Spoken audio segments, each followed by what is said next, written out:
اور بے شک جو راز اللہ جانتا ہے وہ ہم انسان نہیں جانتے۔ اللہ کے فیصلوں پر خود کو راضی کرنا سیکھیں۔ پھر یوں ہوتا ہے کہ وقت کے ساتھ ساتھ آپ کو احساس ہوتا ہے کہ اللہ کا فیصلہ آپ کے حق میں بہت بہترین تھا، اور آپ ایک ایسی چیز پر اپنے آنسو ضائع کر رہے تھے جو آپ کی کبھی تھی ہی نہیں۔ اس چھن جانے میں پھر آپ کو بہتری نظر آنے لگتی ہے۔ آپ اس ذات کا شکر ادا کرتے ہو اور اللہ کے اور قریب ہو جاتے ہو۔ اللہ اپنے بندے سے بہت پیار کرتا ہے، بلکہ 70 ماؤں سے بھی بھر کر پیار کرتا ہے۔ پھر اس کے فیصلوں پہ کیسا ملال، کیسا رونا، کیسی مایوسی۔ اللہ کبھی بھی انسان کو مایوس نہیں ہونے دیتا۔ وہ اگر امید کا ایک دروازہ بند کر دیتا ہے تو اس کے بدلے 10 دروازے اور کھول دیتا ہے۔ لیکن ان دروازوں کو دیکھ وہی سکتا ہے جو یقین کرتا ہے، اور جانتے ہو یقین کیا ہے؟ تب بھی آگے بڑھنا جب زندگی تھکا کر گرا دے، تبھی مسکرانا جب مسکرانے کی کوئی وجہ نہ ملے، اور کہنا تو راضی تو میں بھی راضی۔ اس چیز کے لیے ہاتھ اٹھانا اور گر گرانا جس کا ملنا ناممکن ہو۔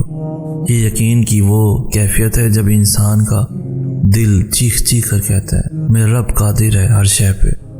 جب انسان یہ یقین کر لیتا ہے تو کیسے ہو سکتا ہے کہ پھر وہ 2 جہانوں کا بادشاہ اسے اپنی طاقت کے جلووں سے محروم رکھے۔ پھر تو میرا رب کہتا ہے تو نے اب مجھ پہ یقین رکھا ہے نا، تو پھر دیکھ میں کہاں کہاں سے کیسے کیسے اسباب پیدا کرتا ہوں۔ پھر وہ وہاں سے وسیلے بھیجتا ہے کہ انسان دیکھتا رہ جاتا ہے اور اپنی محبت کی قید میں رکھ لیتا ہے۔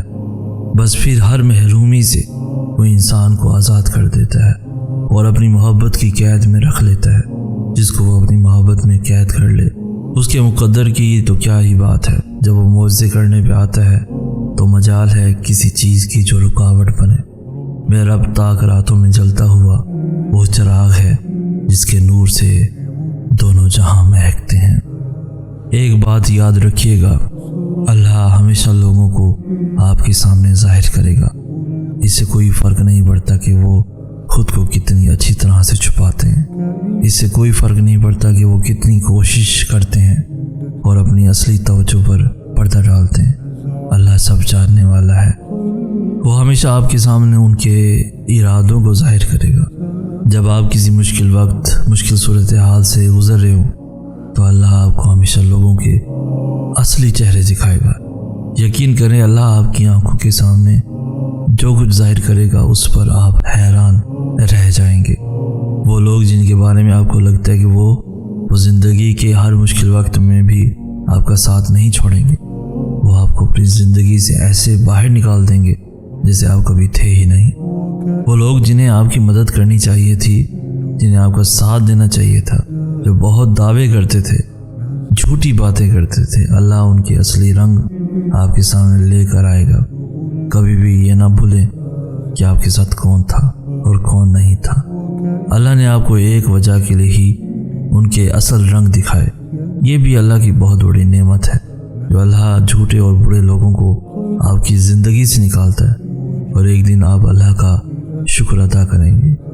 ہمیں اللہ سے دعا کرنی چاہیے کہ اللہ ہمیں ایسے لوگوں سے دور رکھے جو ہمارا برا چاہتے ہیں اور جو ہمارے لیے بہتر نہیں ہے۔ زندگی کوئی چانس نہیں ہے جو آپ کو اتفاق سے مل گئی، یہ چاہت ہے جسے تخلیق کیا گیا۔ آپ رب کی چاہت ہیں، اپنی زندگی کو نا امیدی، مایوسی کے ہاتھوں برباد نہ کریں، خود کو بدلنے کی کوشش کریں۔ اگر آپ نے ایک لمحے کی مردہ دلی کو زندہ دلی میں بدل دیا تو فتح یابی ہے۔ مایوسی ایک جنگ ہے اور جیت آپ کی ہونی چاہیے، مایوسی کی نہیں۔ زندگی بڑی یا چھوٹی نہیں ہوتی، یہ ماضی اور حال بھی نہیں ہوتی، یہ کن ہے اور فیکون کی صورت میں ہمیں دھڑک رہی ہے۔ زندگی میں کوئی کام کریں یا نہ کریں، لیکن زندگی کو بیکار اور فضول سمجھنے کا کام کبھی نہ کریں۔ خوشی کو کسی بھی چیز سے منسلک نہ کریں، خوشی کو اندر سے محسوس کریں۔ خوشی پیسے میں، کامیابی میں نہیں ملے گی، ورنہ دولت مند لوگ سب سے زیادہ خوش باش ہوتے۔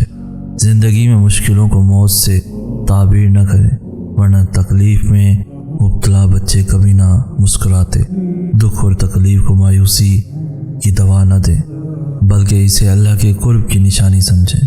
جب بچہ صحت مند ہوتا ہے تو وہ کھیلتا کودتا ہے، جب بیمار ہوتا ہے تو وہ صرف ماں کی قربت چاہتا ہے۔ زندہ رہنے کے لیے کوئی بھی دن اچھا نہیں ہوتا، زندہ رہنے کے لیے ہر دن کو اچھا بنانا پڑتا ہے۔ دنیا میں گھومیں پھریں، ورنہ ان لوگوں کو دیکھیں جو آپ کے آس پاس ہے۔ کوئی بھی پرفیکٹ لائف نہیں گزار رہا، ہر کوئی کسی نہ کسی تکلیف، پریشانی یا دکھ سے گزر رہا ہے۔ سقراط کا کہنا ہے یا اگر سب انسانوں کی بدقسمتی کا ایک جگہ ڈھیر لگا دیا جائے تب بھی ہر انسان اپنی اپنی بدقسمتی ہی واپس لینا چاہے گا، اور یہ سچ ہے کیونکہ یہی حقیقت ہے۔ ہم کتنے بھی پریشان ہوں، ہم سے زیادہ پریشان لوگ دنیا میں ہیں، اس لیے اگر خوش ہونے کے لیے ویٹ کریں گے تو ویٹ ہی کرتے رہیں گے۔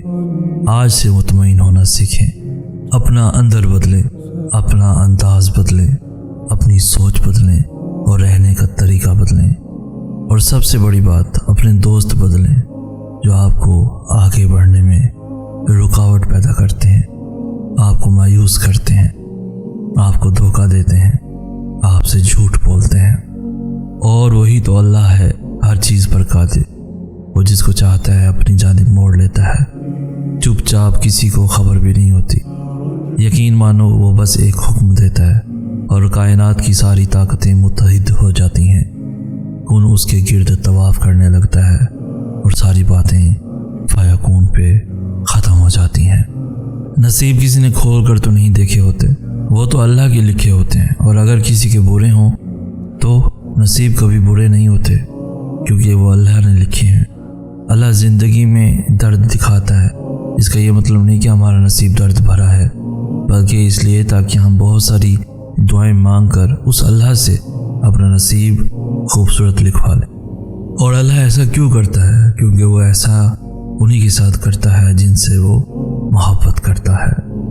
جب تم اللہ کی سوا باقی چیزوں میں اپنا سکون تلاش کرنے لگتے ہو تو وہ ان ساری چیزوں کو تمہارے ہاتھ میں تھما کر تمہیں بے سکون کر دیتا ہے۔ ہر شے کی تکمیل کے بعد بھی تمہیں اپنا آپ خالی سا لگنے لگتا ہے، پھر آذان کی آواز کانوں تک تو پہنچتی ہے مگر دل تک پہنچ نہیں پاتی، پھر نہ عبادت اس بے چینی کو ختم کر پاتی ہے، نہ سجدوں سے چین پڑتا ہے۔ یقین کا دعویٰ کر لینا بہت آسان ہوتا ہے، مگر امتحان تو تب لیا جاتا ہے جب غم یقین پر بھاری ہو جاتا ہے۔